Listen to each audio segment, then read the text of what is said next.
صلاتي ونسكي ومحياي ومماتي لله رب العالمين صلاتي ونسكي ومحياي ومماتي لله رب العالمين.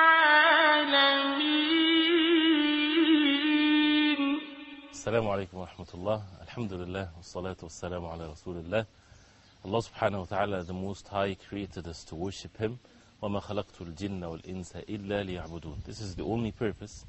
And for us to be truthful with ourselves, if we say La ilaha illallah Muhammadur Rasulullah, there is no one worthy of worship except Allah subhanahu wa ta'ala, and that Prophet Muhammad sallallahu alayhi wa sallam is His final messenger, that means the only one that we worship is Allah subhanahu wa ta'ala, and the only purpose of our existence is to worship Allah subhanahu wa ta'ala alone. This should not stay as a general term. This is something that has to be fulfilled in every specific thing in our life, in all of our affairs, in every movement, in any word that we say, in anything that we are in. And that's why the religion of Islam is not just about doing what is an obligation or staying away from what is haram. It's also to do what is permissible, and eating and drinking and getting married, and even relieving oneself while a person would, for example, would relieve himself by playing sports or whatever. This is part of the system of the religion of Islam, and it's not something that would take the person away from being a worshipper of Allah subhanahu wa ta'ala.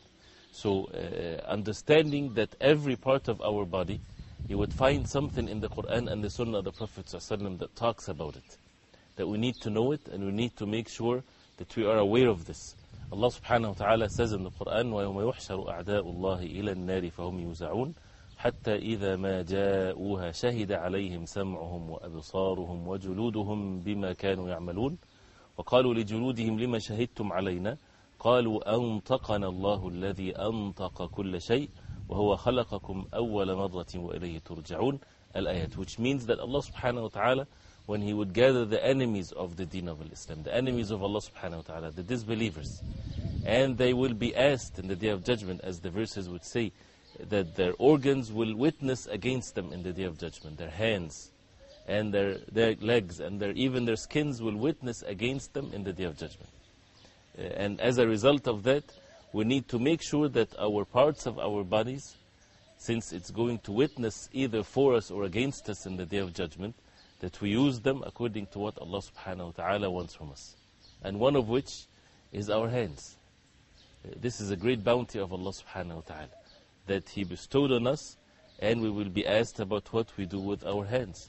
And there are mentioned about the hands in the Qur'an in the way of the Prophet alayhi salatu wasalam, things to be done as an obligations, things to stay away from as haram, sinful acts, and things to be done in a permissible way, and recommended acts and disliked acts. So we need to be aware that anything that we do, either we will be rewarded for, or otherwise we will be punished for as a result of our own actions. And may Allah subhanahu wa ta'ala make us among the true believers.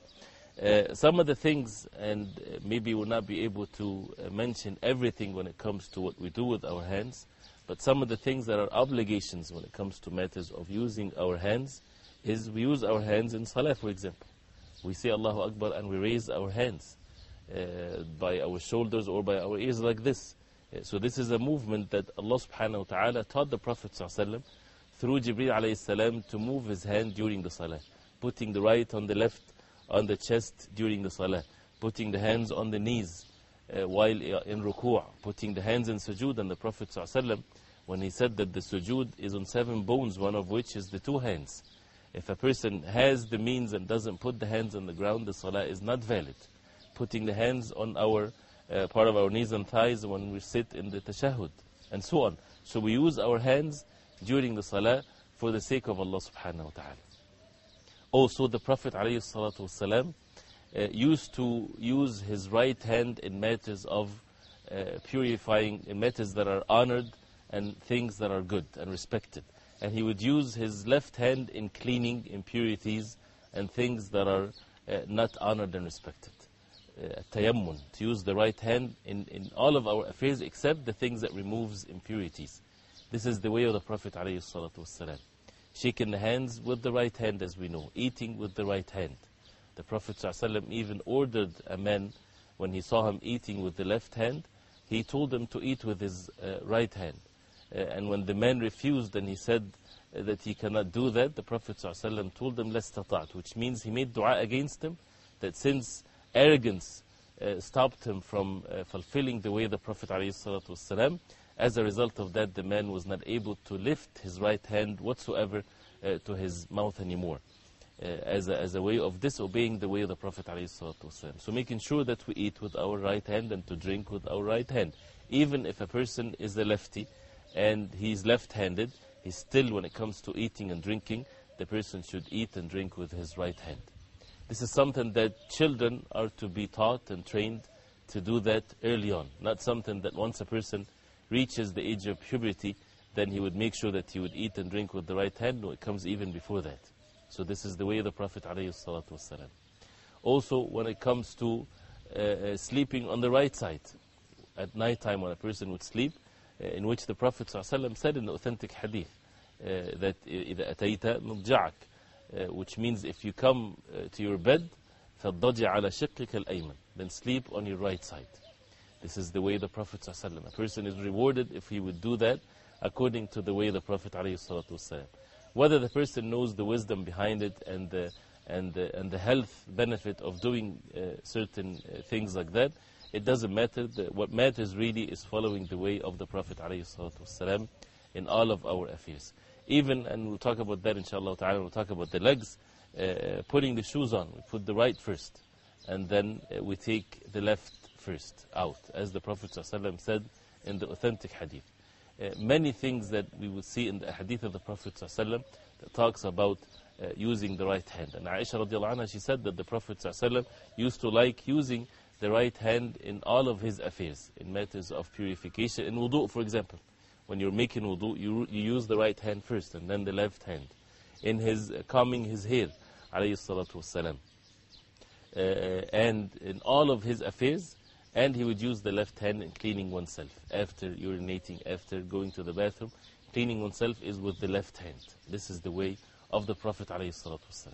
Also, when it comes to the hands, we have the issue of touching. We touch things, and this is also one of the senses that we have, and we feel things with our hands. There is an obligatory touching, right? And this is something that Ibn al-Qayyim rahimahullah mentioned. What is an obligatory touching? Something that is obligatory for us to touch. When it comes to the husband and the wife in the intimate relationship, when they have the intimate relationship, there has to be such a thing. And this is something that a person will be rewarded for. A person will be rewarded when he would have the intimate relationship with one's wife. This is a rewardable touching, and a rewardable, touching one another and so on. There is something that is haram, in which we're supposed to stay away from touching what Allah subhanahu wa ta'ala forbade us from touching. The illicit relationships. Relationships between men and women that is not according to the, or into the boundary of marriage. Something that the person will be punished, or subjecting oneself to the punishment of Allah subhanahu wa ta'ala when a person would touch a woman, for example, that is not permissible for him to touch, or a woman would touch a man that is not permissible for her to touch. Shaking hands. This is something that people would use throughout ages as a form of getting to know each other, meeting one another. It's permissible, woman to a woman, man to a man, but a man to a woman, they are strangers to one another. It's not the husband, it's not the father, it's not the brother. It's not permissible in the religion of Islam. People can say otherwise. People can say, but the cultures, but the way of respect, our religion comes first, and the way of the Prophet ﷺ comes first. And we need to change the way that we do things in a pleasant way, and it has nothing to do with disrespect. This is the religion of Allah subhanahu wa ta'ala, and we need to be honored and dignified by the way of the Prophet ﷺ. The Prophet ﷺ said in the authentic hadith, لَأَنْ يُطْعَنْ فِي رَأْسِ أَحَدِكُمْ بِمِخْيَطٍ مِنْ حَدِيدٍ خَيْرٌ لَهُ مِنْ أَنْ يَمَسَّ امْرَأَةً لَا تَحِلَّ لَهُ. Which means it's better for a person if he is to be stabbed in his head with a needle made of iron. It's better for him than touching a woman that is not permissible for him to touch. Just touch, or touching a woman that is not permissible, it's better for the person to be stroked by a needle than to touch a woman that is not permissible for him to touch. This is our deen. This is how families are protected. This is how relationships are protected. This is how our iman will be protected. So that the person, that does not lead him to what is even worse and worse, and the major sin, and that is fornication and so on. Allah subhanahu wa ta'ala made these things haram for us for our own ease. It's not a matter of making it difficult for ourselves. It's to make things even easier for us. And we'll talk about that how these things would lead or can lead to what is even worse and major sins, and breaking the ties of the families, not taking care of the rights of the children, those who are raised, to be raised in a healthy environment with a father and a mother. All these forms of sins makes and threatens all these types of relationships. So making sure that a person touches what Allah subhanahu wa ta'ala made it permissible to touch, and to stay away from what Allah subhanahu wa ta'ala forbade us from touching. The same thing when it comes to hitting. The hands can be used to hit someone or to hurt someone. And this is basically forbidden for a Muslim to do that unless the matter is permissible, like for example fighting for the sake of Allah, which we'll talk about it inshallah ta'ala in a separate session. Hating someone, the Prophet ﷺ, as we know, and we mentioned this hadith before, the hadith in which the Prophet ﷺ said, كُلُّ الْمُسْلِمِ عَلَى الْمُسْلِمِ حَرَامٌ دَمُهُ وَمَالُهُ وَعِرْضُهُ, that all the Muslim is haram for another Muslim, is not permissible for another Muslim. His blood and his wealth and his blood and his wealth and his dignity and honor. So the blood meaning hurting a Muslim, physically hurting a Muslim, this is a major sin. So a person can get angry and use his hand to hit someone. This is a major sin.